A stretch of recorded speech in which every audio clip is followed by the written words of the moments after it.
নমস্কার, আমি বন্দনা। আমার কিচেনে আপনাদের সবাইকে স্বাগত জানাই। আবারও এসে হাজির হয়েছি মশলা ধোসার একটি রেসিপি নিয়ে। আজ আমি তৈরি করব মশলা ধোসা। তৈরি করার জন্য আমি এখানে একটা ব্যাটার তৈরি করে রেখেছিলাম। এখানে আমি নিয়েছি 3 কাপ আতপ চাল। এই কাপ মেপে আমি নিয়েছিলাম। আর নিয়েছি এই কাপেরই 1 কাপ বিউলির ডাল। খোসা ছাড়ানো এই বিউলির ডালটা আমি নিয়েছিলাম।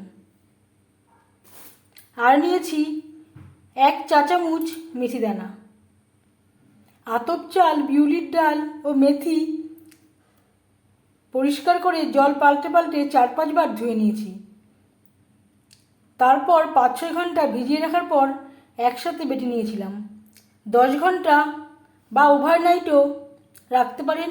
আমি এখানে 10-12 ঘন্টা ঢাকনা চাপা দিয়ে রেখে দিয়েছিলাম। যেহেতু এখন গরমকাল চলছে, 10-12 ঘন্টা রাখলে হয়ে যাবে। শীতকালে অবশ্যই 15-16 ঘন্টা রাখতে হবে। রাখার পরে বেশ ঠিক এর স্ট্রাকচারটা এমন হবে। বেশ ভালো করে ফার্মেন্ট হয়ে গেছে। আবার এইভাবে বেশ ভালো করে ফেটিয়ে নেব।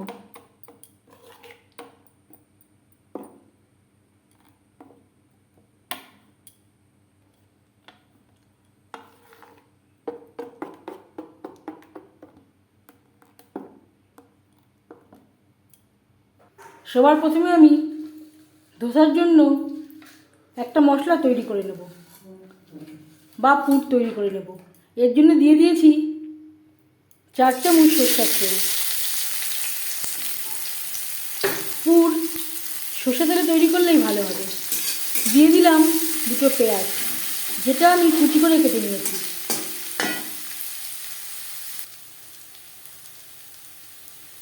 আর লাগছে খুবই সামান্য পরিমাণে আদা বাটা, কাঁচা লঙ্কা বাটা।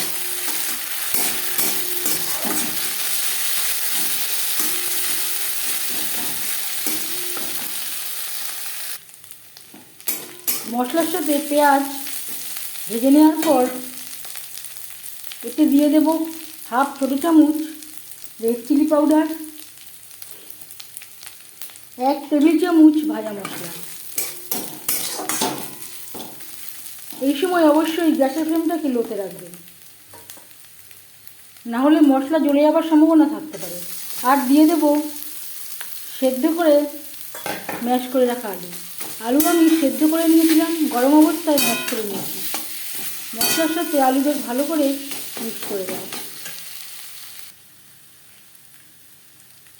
আর লাগছে স্বাদ মতো লবণ, কাঁচা লঙ্কা কুচি।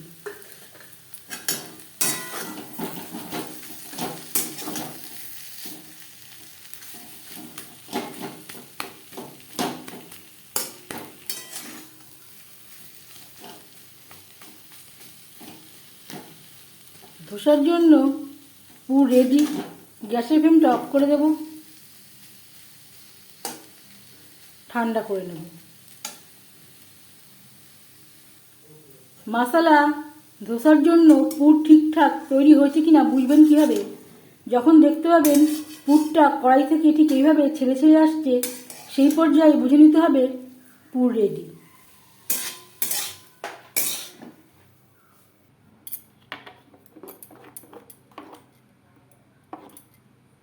এবার এতে আমি খুব সামান্য পরিমাণে জল অ্যাড করব। আর দিয়ে দেব স্বাদ মতো লবণ। কখনোই আগে লবণের ব্যবহার করবেন না। যখন তৈরি করবেন ঠিক তার আগে লবণের ব্যবহারটা করবেন।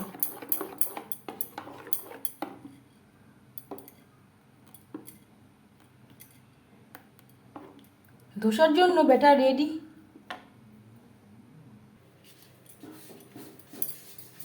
এভাবে আমি কাগজের সাহায্যে একটু তেল লাগিয়ে নিচ্ছি। আপনারা তেল ব্রাশও করে নিতে পারেন।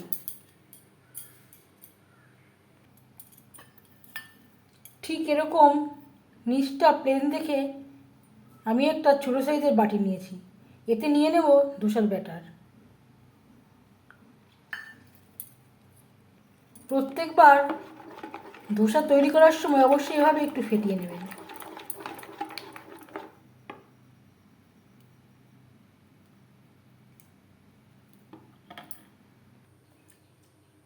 তাওয়া আমি হাই ফ্লেমে গরম করে নিয়েছি। এবার গ্যাসের ফ্লেমটাকে লোতে করে দেব।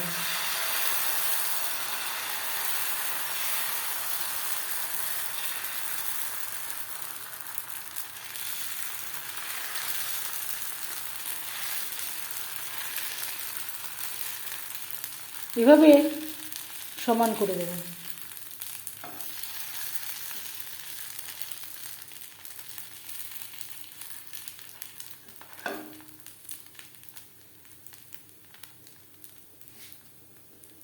ড্রাই হয়ে আসা পর্যন্ত অপেক্ষা করব। তৈরি করতে করতে যদি ব্যাটারটা ঘন হয়ে আসে অবশ্যই সামান্য পরিমাণে জল অ্যাড করতে পারেন। একেবারে ড্রাই হয়ে গেছে, হাতে আর লেগে যাচ্ছে না।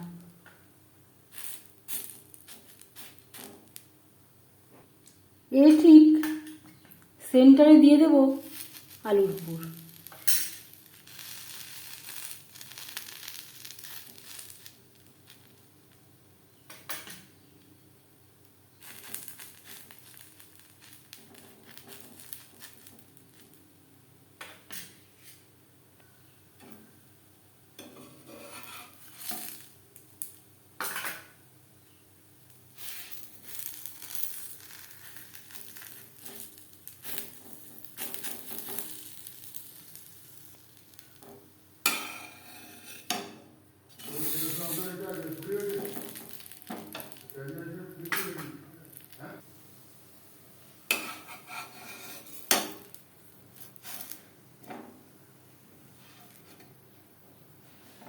একটা পাত্রে উঠিয়ে নেব। এবার একটু তেল লাগিয়ে নেব।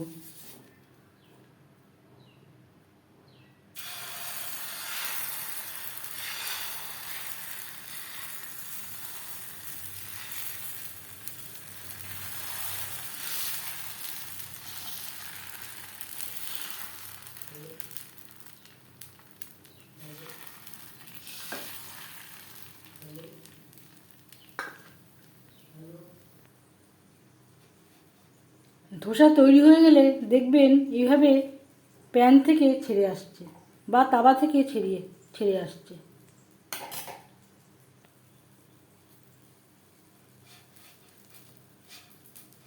এইভাবে ফোল্ড করে দেব। এইভাবে প্রত্যেকটা ধোসা তৈরি করে নেব।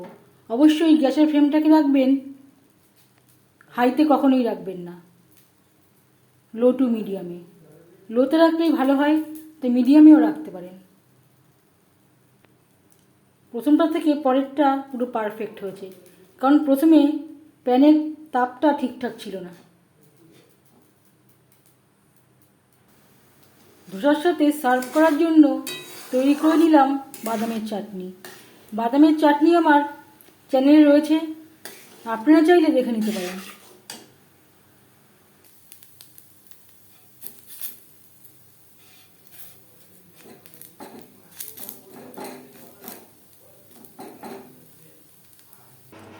এবার যাচ্ছি সার্ভ করার প্রসেসে।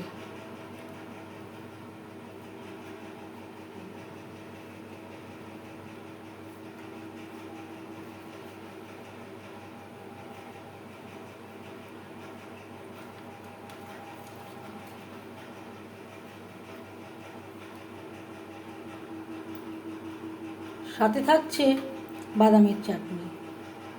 এই রেসিপিটি কেমন লাগলো অবশ্যই জানাবেন কমেন্টের মাধ্যমে। যদি এই রেসিপিটি ভালো লেগে থাকে লাইক করবেন, শেয়ার করবেন, সাবস্ক্রাইব করবেন আমার চ্যানেলটিকে, বেল আইকনটা ক্লিক করে দেবেন। যখন আমি নতুন ভিডিও আপলোড দেব তার নোটিফিকেশান সবার আগে আপনার কাছে পৌঁছে যাবে। আপনারা সবাই ভালো থাকবেন। এই ভিডিওটি দেখার জন্য ধন্যবাদ।